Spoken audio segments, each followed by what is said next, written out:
Hello అందరికీ welcome to our channel. ఈరోజు వీడియోలో హోమ్ మేడ్ బటర్ని ఏ విధంగా ప్రిపేర్ చేసుకొని స్టోర్ చేసుకోవాలో ఇప్పుడైతే చూసిద్దాం.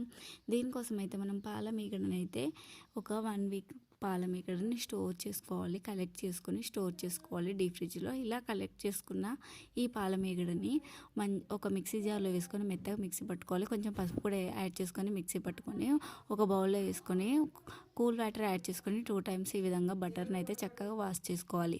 ఇలా వాష్ చేసుకున్న బటర్ని అయితే వాటర్ లేకుండా నీట్గా 2 చేతులతో మంచిగా స్క్వీజ్ చేసుకోవాలి.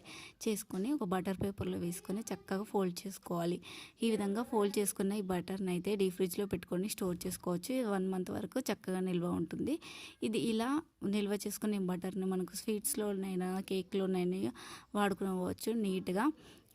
కంపల్సరీ ట్రై చేయండి. ఈ వీడియో కనుక నచ్చినట్లయితే లైక్, షేర్, కామెంట్ చేయండి. ఇలాంటి వీడియోస్ కోసం మన ఛానల్ని సబ్స్క్రైబ్ చేసుకోవడం మర్చిపోవద్దు.